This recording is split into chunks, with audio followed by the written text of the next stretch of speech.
Der verehrte Prim. Frühling. Ein Sonntag vor Pfingsten. Leichter Ostwind, schönes, warmes Wetter. Strahlende, angenehme Sonne, blauer Himmel.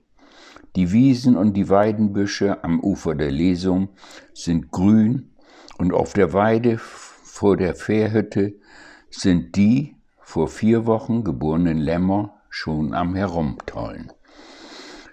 Kiebitze fliegen flach über die Weide des Schönebecker Sandes und landen zwischendurch auf ihren Nestern. Die Lachmöwen sind hoch in der Luft und stoßen ihre typischen Schreie aus, wenn zwei sich begegnen. In den Weidenbüschen und im Schilf piepsen versteckt Grasmücken und Meisen. Eine Bachstelze sucht am Ufer nach Fressbarem. Weiter oben badet eine Schar Spatzen im trockenen, weißen Sand. Die Lesum fließt langsam stromaufwärts nach Osten. Die Flut hat gerade begonnen. Der Junge, etwa 13, 14, sitzt unten am Ufer auf dem Rand des Fährbootes, lässt die Beine baumeln und wartet auf Gäste zum Übersetzen nach Lesumbrook. Oben an der Südseite der Fährhütte, an der warmen Holzwand, sitzt der alte Fährmann und Erbfischer auf einer Bank und raucht bedächtig seine kurze Pfeife.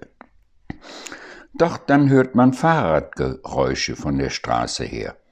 Ein junges Pärchen erscheint auf dem Deich und schiebt seine Fahrräder auf den Steinfliesen hinunter zum Boot. Der Junge nimmt ihnen die Räder ab und verstaut sie an der vorderen linken Innenseite des Bootes, sodass sie nicht umfallen können. Dann hilft er dem jungen Paar ins Boot, über die Ruderbank und zur Rückbank des Bootes, wo sie Platz nehmen. Der Junge schaut noch einmal nach oben zur Uferkante, bevor er ablegen will, ob noch Gäste kommen. Da sieht er, wie der Alte aufgestanden ist, seine Pfeife auf die Bank legt, in die Jackentasche greift, etwas aus einer Dose herausholt und in den Mund steckt. Der Junge weiß, dass es Kautabak ist. Dann bewegt sich der Alte langsam die Treppe herunter. Der will wohl mitfahren, denkt der Junge, und wartet, bevor er die Kette mit Anker ins Boot legt. Der Alte steigt gemächlich ein, ohne Hilfe über die Bordwand und setzt sich auf die Ruderbank. Der will also doch selbst rudern, denkt der Junge. Er legt den Anker ins Boot, stößt vom Ufer ab und springt über die Dolbord und bleibt vorn bei den Rädern sitzen. Der Alte hat mittlerweile die Riemen in die Dollen gelegt und dreht das Boot mit deren Hilfe in Richtung Fegesack, gegen das auflaufende Wasser und rudert ganz leicht. Die Riemen nur wenig ins Wasser tauchten, wohl 40 Meter weiter als die gegenüberliegende Anlegestelle. Dann wechselt er die Richtung des Bootes schräg nach gegenüber, also Südwest, und rudert leicht zur Mitte der Lesum. Das Pärchen sitzt Hand in Hand auf der Rückbank des Bootes und der Junge kann sie über den Rücken des Alten gut beobachten, da der Bug erhöht aus dem Wasser ragt. Das Mädchen, etwa 18, 19, ist goldblond und trägt ihr volles Haar halblang in einer Kessenaußenwelle bis in den Nacken. Darunter eine weiße Bluse mit kurzen Ärmeln.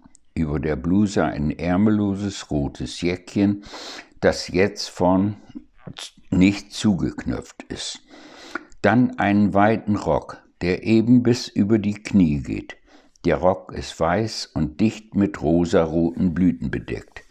Eher Pfingstrosen als Rosen. Sie trägt keine Nylons, auch keine Söckchen und die Füße stecken in halbhohen roten Sandaletten. Ein schöner Anblick, findet der Junge, und kann die Augen kaum von ihr lassen.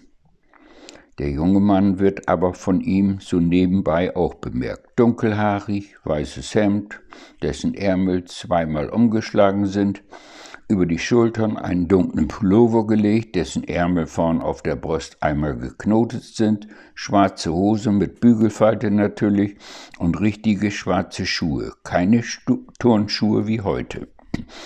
Für die damalige Zeit, 5, 6 Jahre nach dem Krieg, waren sie sehr gut gekleidet. Der Junge lässt einen Augenblick seine Augen von der Frau und dreht sich nach vorn um zu sehen, wie weit es noch vom anderen Ufer entfernt ist. Da hört er einen kleinen Aufschrei der jungen Frau. Er schaut hin und sieht sie beide mit offenem Mund und entsetzten Augen nach unten in den Schoß der jungen Frau starren. Keiner sagt etwas, kein Vogelruf, kein Wellenschlag, kein Windhauch, Stille. Was liegt im Schoß der Frau auf dem schönen weißen Rock mit rosa Pfingstrosen? Ein brauner Klecks. So scheiß kein Vogel, denkt der Junge. Das ist der Prim des Alten.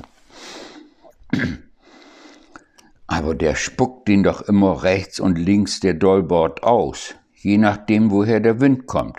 Also nicht gegen den Wind. Wir haben aber keinen Wind. War das Absicht?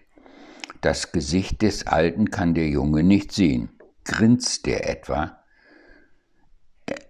Es sagt immer noch keiner etwas. Immer noch Starre rundherum. Da bewegt sich der alte Mann, holt beide Riemen ein, die vorher schlapp im Wasser hingen, steht auf, fasst in seine rechte Hosentasche, holt die leere Hand wieder raus, fasst in die linke und hat ein ziemlich zerknülltes Taschentuch in der Hand, welches entfaltet wohl 50 mal 50 Zentimeter misst. Der Junge kennt diese rot-weiß gestreiften Tücher von seinem Vater, der im Krieg auf der Vulkanwerft als Schmied gearbeitet hat. Wanderburschen konnten sogar ihr Bündel darin einschnüren. Hier diente es nur zum Schweißabwischen und Naseputzen. Der Alte mit dem halben Kissenbezug in der Hand geht auf die beiden zu, bückt sich vor der Frau und macht etwas mit der rechten Hand und dem Taschentuch, was der Junge aber nicht sehen kann. Dann dreht er sich um, geht gemächlich zur Ruderbank, setzt sich, schiebt die Riemen ins Wasser und rudert diesmal gegen die Strömung, da das Boot ziemlich abgetrieben ist, ans andere Ufer. Dort ist es in der Gegenströmung wieder leicht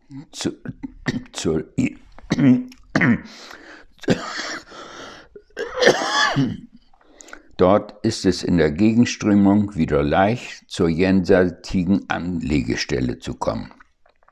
Das Pärchen sitzt immer noch erstarrt da. Der Fleck auf ihrem Rock ist nicht mehr so dick dunkelbraun, dafür aber größer. Die Wischerei des Alten hat nicht viel gebracht, weshalb die beiden wohl auch immer noch entsetzt sind. Der Junge hat den Mund vom Staunen wieder zugekriegt und ein leichtes, verstecktes Grinsen geht über sein Gesicht. Mittlerweile hat das Boot die Anlegestelle erreicht. Es knirscht auf dem Kies am Ufer. Der Junge wirft den Anker an Land. Der Alte ist aufgestanden, hat den linken Riemen unter Wasser in den Boden gesteckt, um das Boot vom Abtreiben zu hindern. Das Pärchen erhebt sich auch und er voran steigen sie schweigend über die Ruderbank beim Alten vorbei. Der junge Mann drückt dem Jungen ein Markstück in die Hand und winkt ab, als der Junge Wechselgeld zurückgeben will. Beide steigen aus und helfen der jungen Frau aus dem Boot. Die Fahrräder werden erst das Damenrad dem jungen Mann angereicht und beide schieben ihr Rad die Uferkante hoch. Sie steigen auf und fahren über den schmalen Pfad etwa 250 Meter bis zum Winterdeich und dem dahinter herausschauenden Spiegelschen Haus. Der Junge schaut ihnen nach, schaut auch ob neue Fahrgäste kommen. Er schüttelt den Kopf in Richtung des Alten, steigt runter zum Boot, wirft Anker und Kette hinein, stößt ab, während der Alte schon auf der Ruderbank sitzt und langsam zur Groner Seite rudert.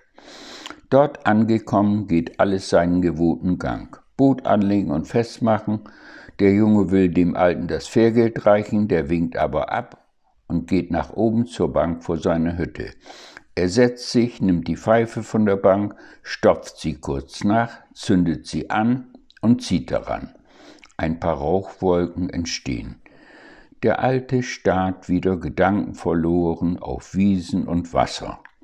Die Vögel zwitschern, die Möwen schreien, drüben ruht eine Kuh auf der Weide am Schönebecker Sand, das Wasser plätschert manchmal und die Weidenbüsche rauschen leise im sachten Wind. Die Welt ist wieder in Ordnung. Nein? Der Junge platzt bald vor Ungeduld. Kommt denn keiner von seinen Kumpels, die hier sonst immer sind? Endlich kommt einer den Weg von der Straße daher. Jetzt platzt es auch gleich aus dem Jungen heraus. Du Rolle, ich muss dir etwas erzählen. Fredi grinst wie so ein Schellfisch, der gerade einen Heringsschwarm entdeckt hat. Erzähl, sagt Rolle. Und Fredi erzählt. Prim, Fleck, Riesentaschentuch und so weiter. Und 60 Jahre später schreibt Rolle die Geschichte auf. Nach seiner Version und Fredis Wahrheit. Und wer ist Rolle? Ich. Ja.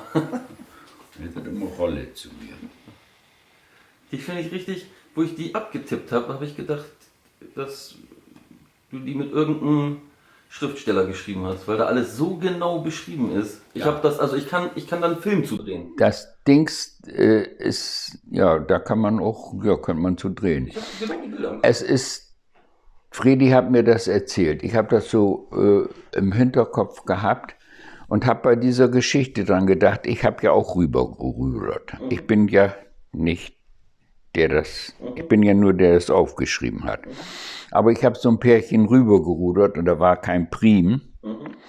Und da war auch kein Fleck und kein gar nichts, nur dieses auffällige Pärchen konnte ich wieder beschreiben, da drauf. Ne? Und dann habe ich mir das vorgestellt, wenn dieser Fährmann, der das nicht war, den ich hier beschrieben habe, der hat nicht gespuckt, sondern der andere Fährmann hat eigentlich gespuckt. Ne? Dieser Fährmann hieß, und der andere hieß, das war ein Verwandter von, weißt du, so, der hat mit Absicht gespuckt, bestimmt dann, ne? Und sowas gemacht. Der auch mit dem Tuch, das hat der andere Fährmann gemacht. Und das brauchte ich mir nicht vorstellen, nur das Tuch kann man sich vorstellen, weil die Taschentücher so groß sind, ne?